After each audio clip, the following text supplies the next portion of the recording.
So we are here today to talk about Silver Girls. That's a book that recently came out. Also, there was an exhibition with the same title at the Tartu Art Museum last summer.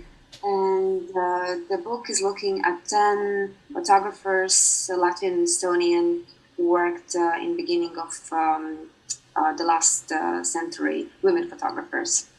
And in between both wars, the First and Second World War. And actually, I would like to start with a simple question: how the idea for the exhibition and the book came about. Why did you choose this topic to research? Oh, it's actually a long story. The short story is that the director, then still not officially the director, but now officially the director of Tartu Art Museum, Jan Hoffman, approached both of us asking, do we have an idea and would we want to create something already after a year in the Tartu Art Museum. And at that point I was already working with the project in Riga, in the Riga Photography Biennale, which was dedicated to the early female photographers in Latvia. The topic that has never been really focusedly researched. There of course have been already some research like sporadically, but nothing that would be like focused on the topic as such. You know, there has been some focus on Lucija Lutis-Kreitsberga and some articles by the Latvian photo historian Pēters Korsaks about Heniņa and some other female photographers, but they are like kind of bits and pieces, but nothing that would be very focused.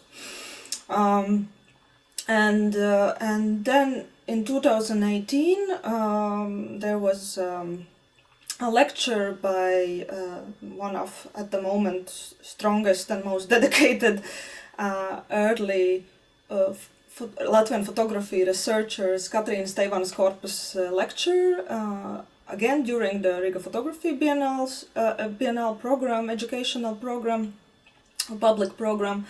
And she was, I don't remember even the details, but she was like, presenting and talking about the early photography in Latvia. And she mentioned, by the way, that there is also those female photographers, and it's actually a very interesting topic. And there's definitely things that you can. There definitely were female photographers that are worthy talking about and researching, but that her research is already. That she has already so much to research that she doesn't have capacity herself to get into this topic separately. And this was the first moment that like light bulb came up in my mind that I have always been interested in female history, never have given proper shot into doing anything about my interest like professionally, that I would really push it, not just work with some contemporary artists who associate themselves or who represent themselves as feminists or do something like that, but really to kind of dig into the history from this female history perspective. So I think that was the first trigger, and then when we were discussing with the Riga Photography Biennale team about what could be the projects for the year 2020, then one of the project ideas that I proposed, and I said that it's very tricky because there is nothing that has been focusedly done. I proposed it, said it's a tricky project. We don't know what will come out of it, but I'm ready to take this risk that we won't find anything or find something very little, and and the team agreed. So we started to work, and then we thought that we need a good, stable collaboration partner. So we invited Latvian Photography Museum to get involved in the research. I was busy with several other projects, and time was so limited. It was kind of only a year, so for the research of such topic, it's super small time. So we approached Photography Museum to get the help in this research. So that's how it all kind of started, and for the Riga project, the result we could see in September in the Riga public transport stations in the form of the posters, and there was represented 6 Latvian photographers.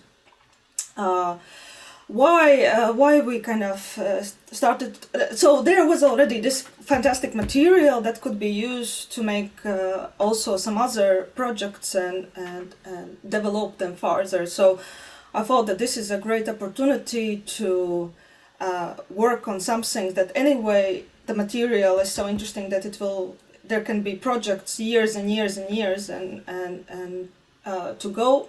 So why not already to take up a next project where we could develop further this topic. And the good news was that Estonians, again, had already done some things. Well, we are still starting.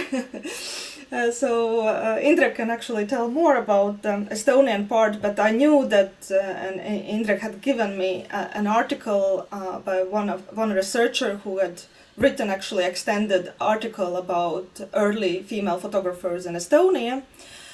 And then we were also thinking that we don't want a classical historical exhibition, that we want to kind of point out the interesting kind of aspect and why we are at all, some different interesting aspects about this kind of forgotten history or uncovered history, or for whatever reason silenced history, to kind of introduce that also in this exhibition.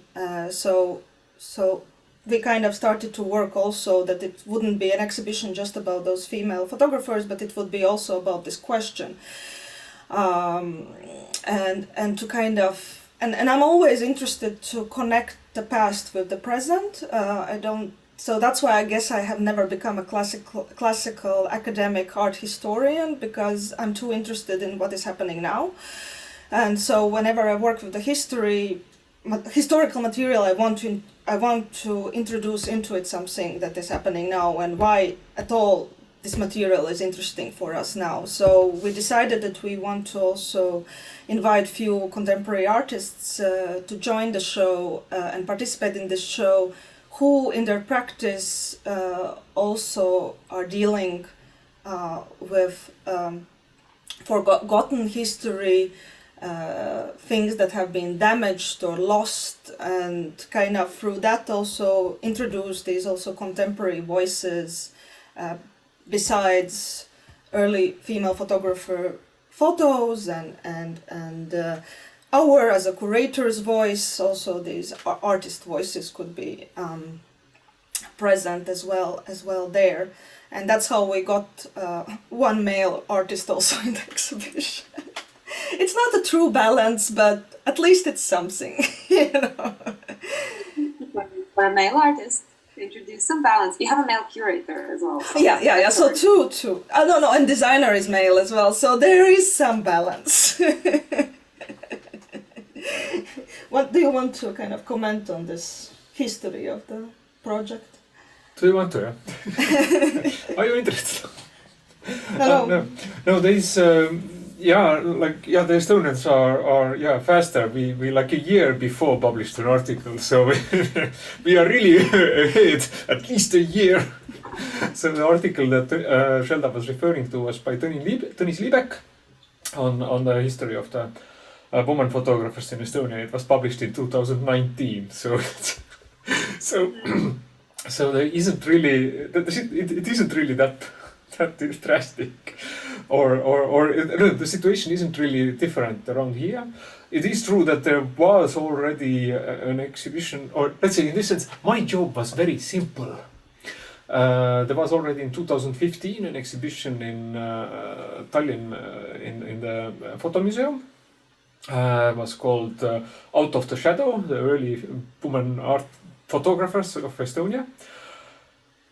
And they put, I can even read here, how many, 4 or 5 they had 5 photographers, and even they already had to. Some of, I think 2 or 3 of them were also in our exhibition, and even the photo museum already had to give credit to the Museum of Hiiumaa, who like a year before, or even like half a year before, had made an exhibition on 2 women photographers from Hiiumaa. Helena Fent, of whom also ended up in our exhibition. So she's the conceptualist with the lighthouses. That's how we made her to look like. So there actually is a lot of material. I was even inside of the exhibition when I was telling the stories. Then I was even asked, like, there was a jury also there, and we were competing for a prize. And then I was asked, like, but I would want to like have all that info that you were telling me. And I said, like, no, but that all info is like, take your phone. It's one Google away from you. It's nothing new that I'm telling you actually. It's all available. It has been published. Annika Haas, when an Estonian photographer, and she's also now working in the photo museum. In 2015, during the exhibition, she published 2 very long articles with the descriptions of the lives of the authors in our photo magazine Positive, and the info is actually all there. It's not like nobody is really talking about it. It's just sort of. I don't know. I must admit it was also news for me, and not only, but we can actually go even deeper to the history. 2 of the authors in the exhibition, Hilja Riet and Anna Kukk, they're both from Viljandi, and the Viljandi Museum has been doing research on them already for decades. It's nothing new. Like they have had really big exhibitions of Hilja Riet's postcards, and there has been a separate exhibition of the gold digging album of Anna Kukk that is featured in the I'm not even sure in which direction to show in the book. And Tiina Parre from Viljandi Museum has been, the Viljandi Museum itself has published many articles on them. So it's nothing, actually the info was all there. So my life was very simple. Mm-hmm. But I guess no one really compiled them all together. I mean, Silver Girls, it sounds almost like a band name. Yeah, we were also criticized for what was infantility of the title and so on, but no, but there is a story about the title, and actually the story comes from me being, for many years fascinated with pop art, and so the Silver Girls actually come from Warhol factory. So it's inspired by that. So in a way, kind of, in a weird way, and the Silver Girls, of course, the association is with the technique used, and so, but it's also a bit of the funky side of it, or the, as some call it, infantile side of it. Actually comes from this. Kind of Warholian joke, and which makes them more fun, more kind of modern, and something like that, so that it isn't this heaviness of that there is, the material itself is nice and serious. Why we should add kind of something that makes it kind of heavy and I don't know, can I say boring? Makes it look boring, let's say like that, makes it look boring or something that it's like... No, and then you take Kreitsberga's photos and they are very, I would say, they are very fashionable, or like if you refer to the... Oh, there is this glamour. So so there is it could easily be also Warhol factory with some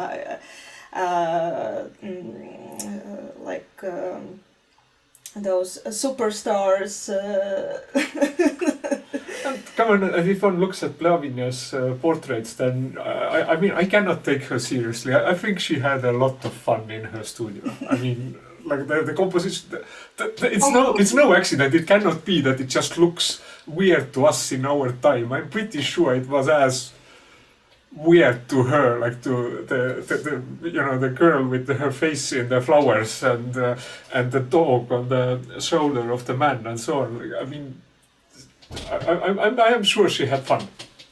Yeah, and I kind of feel that there is sisterhood much more when you say girls instead of woman, kind of. Yeah, that's true. Because I really like the title. I thought as well that a lot of people can look at it a bit differently, like considering a bit like infantile, or also, thinking about it, women sometimes are referred as girls, or say that they are like, sort of like diminish that and that they don't really understand anything. But then I was thinking also about the fact that women in between themselves in all ages like refer as girls. Like I remember my grandmother when she was like probably around 60, and for me she seemed like very old person at that time. Also was talking about her girlfriends. I was like, oh, me and my girls, we are going to a birthday, and it gives this sense, yes, of unity as well, with this togetherness, I guess. And there is also the historical, twist in it, because it's all their careers end with the Second World War. Or most. Or like, no, sort of, I mean, okay, Hilja also sort of works after the Second World War and but you can see how it breaks. Or like the Second World War really broke everything, and all their heritage suddenly stops there. So and okay, they weren't all that young by the second. So Kreuzberger was already a pretty mature woman, but still you can see how it all sort of stops. So there is, in a symbolic way, it also refers to that never getting to anywhere, or that our knowledge stops there. With the Helena Fent, the Hiiumaa photographer, her story starts with 1930 when she comes to Estonia from Moscow. And she leaves in 1940, and we know something about her before 30, but we don't know nothing about her after 40. Like she leaves and whole traces are lost. Like apparently there now very recently have surfaced a few letters from a few decades later or something, but actually there's no info about her. So in a way they for our history, they also stay in a very like short moment. Mm. Yeah, there is of course some nice stories that I would need to investigate more. But for example, in Kreuzberg's case, yeah, she and all her family went away, and she had a daughter, and they eventually moved to America, and then at least those articles that can be found, from those Latvian Foreigner magazines.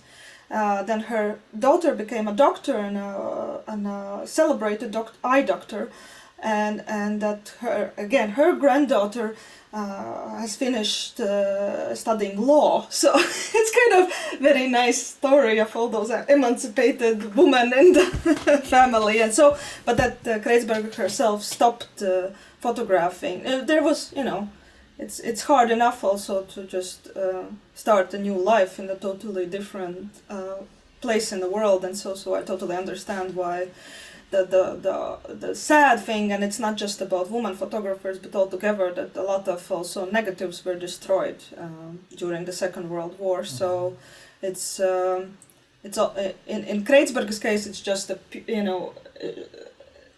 there's just this.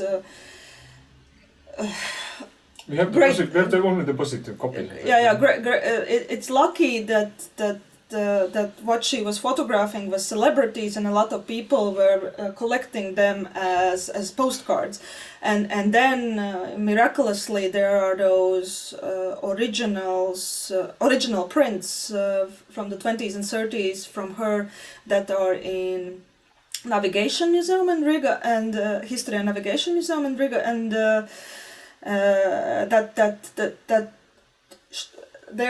there is a suggestion that they were exhibition prints or something, that she was participating in exhibition.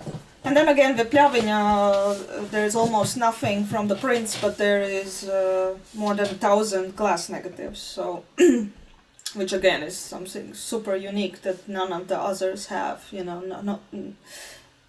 Nobody else has the glass negatives, let's say, from the Latvians that we have found. So she's again unique with this this kind of heritage. That's why there's also a lot of joke, because also the style is a bit similar to the glass strange. So then she's also this a glass strange story about discovery of this huge amount of glass negative. Yeah. And then the subjects in them are also really cool and really interesting and very diverse. But of course, maybe with the other authors it would be the same. We just don't have 100,000 glass negatives, which would tell a much better story of how and what they were photographing. But blah blah blah. We already went a bit. Why do you think we know so little about these photographers up to now? Of course, there is the case in Latvian history of photography that the last overview came out in Soviet times, and since then, of course, there have been like separate monographs or books on certain periods of time, or some writing also as part of the history of art, but we really don't know that much. And I guess a lot of, maybe for you, when you started the research, also was the question if we just don't know about them, or maybe there weren't that many female photographers at that time, because now photography is easy, but then of course it's also a very like crafty task with all the equipment and chemicals. So maybe you can talk a little bit on that, why we don't know that much, because there weren't that many, or because they have disappeared from the history or been erased from the history. And how did you start to discover the material? Maybe you could start. Why?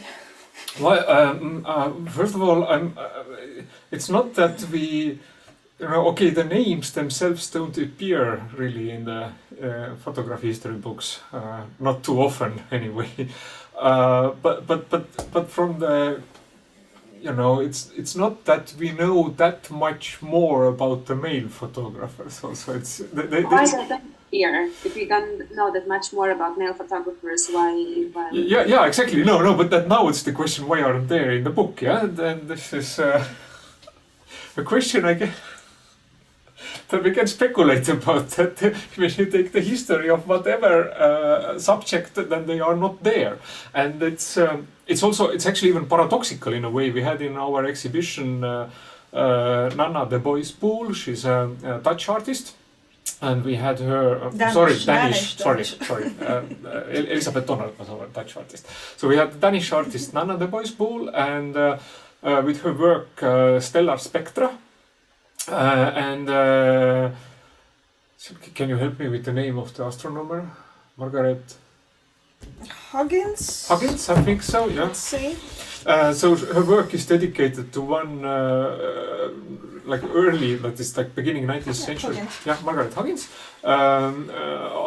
British astronomer.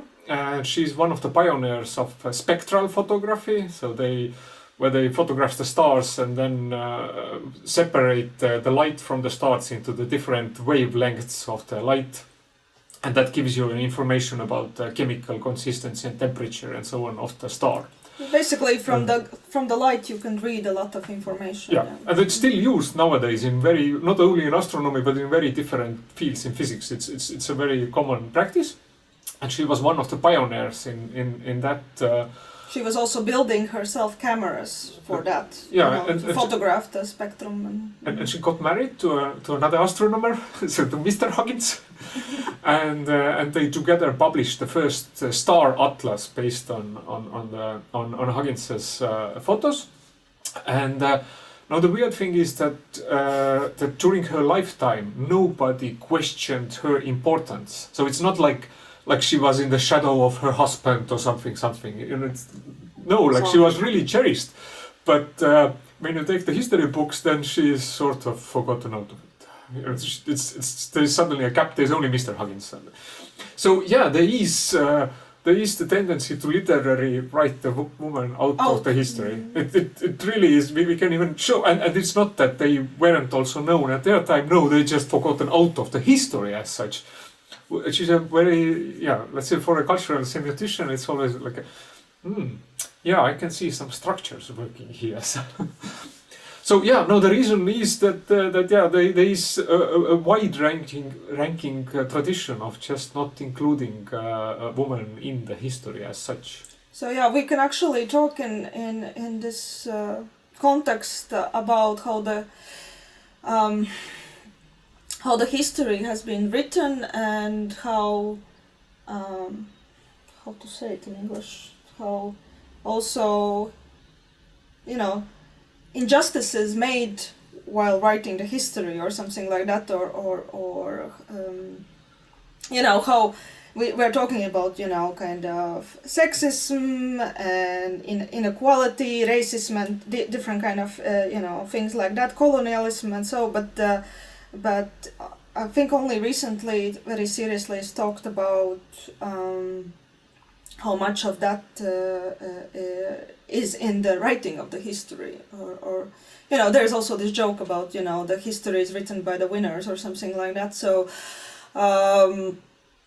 there was just this assumption that it will look more stronger and convenient, more convenient, and so if it'll represent the male instead of the woman, so if there is no choice, then there will be the woman, and but if we can choose between a husband and wife, I'm of course simplifying, then the husband. There is also the story of Marie Curie, and also they worked a lot together with her husband, and there was the suggestion in the beginning when they were nominated for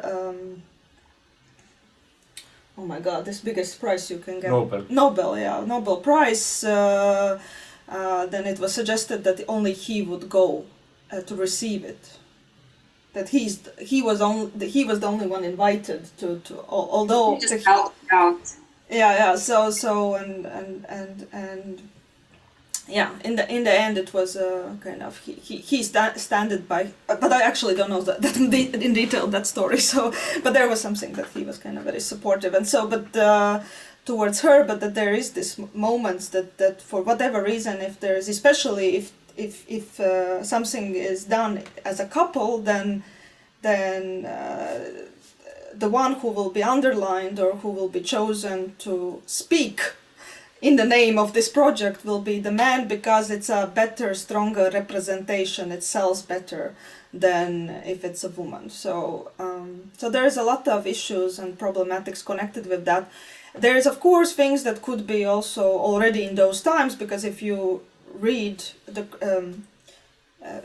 like criticism and essays of the 20s and 30s, then it is pretty harsh towards women that try to be professionals or something in the culture, for example, and they sometimes are just literally suggested to stay home and do what they do best, which is taking care of the family and children, and instead of trying to kind of play culture or something like that, And a lot of jokes about suffragists have been in many kind of prominent writers and male writers kind of texts and something like that, and a lot of even joke theater plays about it, comedies about suffragists and something like that. So there has been also tension in that time, and a lot of laws that were made in the 20s and 30s were not favorable to the working woman.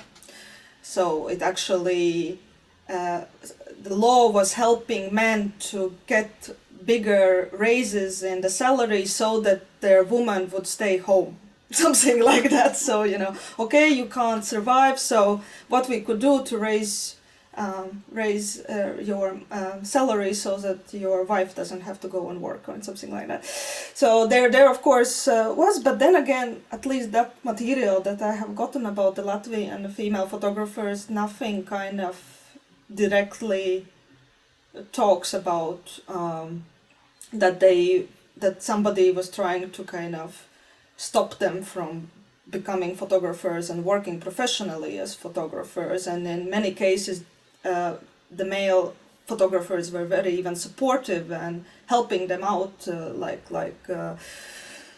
Butzlers, Martin Butzlers and many others. They were, and Rīdzinieks even, kind of giving as a present their old cameras and, saying that I see a great potential there, take this camera and continue until you can, get something better and something like that. So there was also a lot of this support. So it's complicated. It's very complicated, and many things we will never know because the information is just not there. But there is the fact about how the history is written. Yeah, it's just the undertitle of the exhibition, Silver Girls, is the retouched history of photography.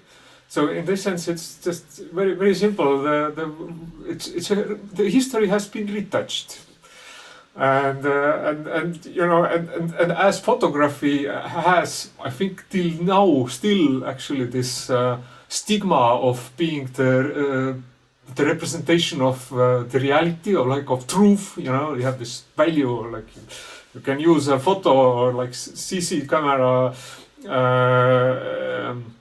footage as a proof for something, but you know, a painting or drawing you can't really use as a proof for anything.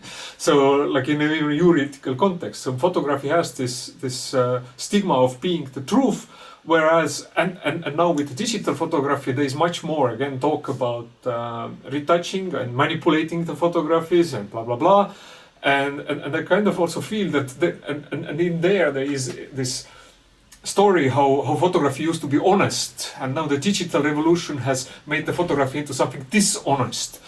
Whereas, I mean, I don't think there was any unretouched photos in the exhibition. Maybe a few, but the extent to which photos used to be retouched from the beginning of the industry of the practice itself is immense. Like there is it's always there, and ironically, the retouchers were usually women. In that period. Yeah, all the photo labs had women as retouchers. If you look at the photos of the old studios, then you know who is working in the studio. There's Jaan Riet's studio in Viljandi, and photos of the studio workers, and then you have 5 girls next to each other. You know, those are the people who work in the studio. So there is the woman did a lot of that retouching. So the retouched history came also through there. That they were the retouchers. So let's. But we did not try to show it so much in the book, but in the exhibition we were a lot working with this. What is the representative of the truth, and how all of them can be questionable. So one of them is the photography resembling the truth? Can it be a representation of the truth? Is history representation of the truth? And is the mirror representation of the truth? And the answer is yes and no. You know, kind of. Because in the mirror you see what you want to see or what you don't want to see, and so you kind of torture yourself seeing it or something. And you see it in the mirror. And you see it in the mirror, so it's upside down anyway. So not upside down, but in reverse. In reverse, yeah. So it's already wrong. So. So, and that's why Murashko had this ingenious idea when I was whining to him that I don't want just these printed out big format images in the exhibition, and what we could do to kind of introduce something else and maybe do it so that there is this feeling in the exhibition of this concern of what is then the truth and what are the ghosts of the past and something like that. So the first idea was something about maybe use those something similar to the projection carousels or something that are constantly showing images and making those ghost projections or something like that. But then he came up with this ingenious idea about making those mirror installations where you have to see where you can see the photos only through the mirrors. So the little camera obscuras all around the space. And Indrek was responsible for the technical solution of those. How in reality they could work, and because there is the mirror, there is the photo, there is the shelf itself, there is the way how the light then is installed into those shelves, and because the exhibition hall itself is dark, and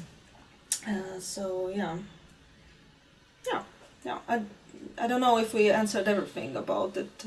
Was there a question also? There is one more nice I don't know, gesture. I want to make some self-criticism. Yeah? So when we talk about that, when Šelda said that many of the male photographers were also very supportive, Then there is the studio of Jaan Riet in Viljandi, and so now there is this problem that there were a lot of women working there. There was Ilja Riet, and then there was his wife was there from the start. And we, for example, know that Jaan Riet himself was in the First World War, and his studio was never shut down. That means his wife just kept on photographing. And now when we take this heritage of the studio, which is very extensive, then now those are the photos of Jaan Riet. But where they, it's even said that Jaan was himself, he was traveling a lot and making those stereo photographs of different locations in Estonia, like a travel logo, I guess was looking for something to sell. But at the same time the women were making the studio photos. And so on. So there is a lot of also stories who made what. So the attribution, for example, with Anna Kukk, we even have this problem that she had her own studio also for 10 years in Zeya. This is in very, very far away Siberia, next to the Chinese border, and apparently a very successful studio. Anyway, she was rather wealthy from the pictures one could tell. But when she returns from Zeya in 1920, after the revolution, and then her husband also died in 1920 and so on. So she returns and she doesn't bring much of her stuff back. So we actually have one album that is from 1912. It's this cold digging album that documents the cold digging in Zeya. And that's pretty much the one thing we can really attribute to her, that we really know. But with the rest of the stuff, we can kind of guess that she made them. So it puts us in a very difficult situation. But at the same time, like making some self-criticism, when we take Kreitsberga studio, then we, in our exhibition, everything that had the stamp Kreitsberga, we consider it to be Kreitsberga. That's her.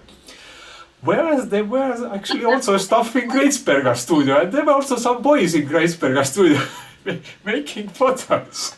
And we don't really question whether they were made by her in that connection. So we were also a little bit...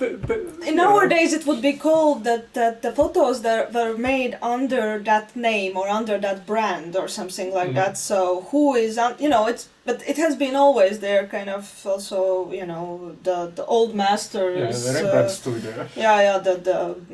I think Rubens is also famous for, and there was even encouraged sometimes that there was this expert in flower painting, and so the flower painter came to do the flowers in your painting or something like that. So in this sense, we have at some point just also kind of made this romantic lonely wolf image of an artist, but it is kind of, it used to be very common. Collaboration. Yeah, that there actually, that there is this brand, and under this brand there were a lot of authors actually under it. But it makes this problem, it then maybe needs in the future. We did not do it in the book and the exhibition yet, but this is something for the future, is to maybe start to think how to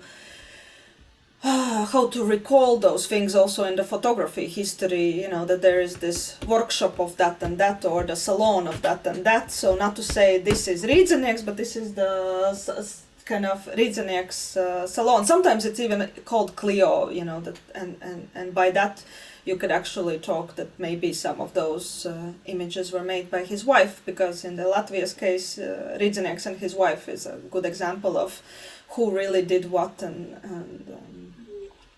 so. Yeah, but unfortunately, most often this information is lost as well. So, but of course, it's interesting to think in these terms, like you attribute all the work when you know that actually there have been several people working. Usually, it is the male photographer. And then there's also this question of how important that actually is. When the Big Master Studio is a good example of how I always have felt that Benjamin's concept of the aura of the artwork having been lost due to mechanical reproduction is a total bollocks. The function of the author is still there. We need this the author is the aura. There is the auratic author. You cannot hurt the piece of art. It can burn. You know, we had in our exhibition Elizabeth Donnard with painting with photos of reproductions of paintings which have been lost in the Second World War in Berlin. Who all have burned. They all lost. So they aren't even there anymore physically. But as we know from Bulgakov's Master and Margarita, manuscripts don't burn. So you cannot destroy a piece of art. It's still there, but it has to have the author. We have to know that those are those great paintings of the great authors. And it doesn't matter whether the studio will blah, blah. No, you have this auratic author behind it all, who then kind of guards also all its shower, you know, as soon as we have proven that this painting is not an original, that it's forgery, then it suddenly drops out. You know, it has been as good for decades, for centuries. Everybody thought, what a wonderful piece. No, it turns out it's not his. Okay, it's shit. You know, there is this. So yeah, there is the Silver Girls are all about finding new those sources of the aura of the author. That we are looking for stars, literally.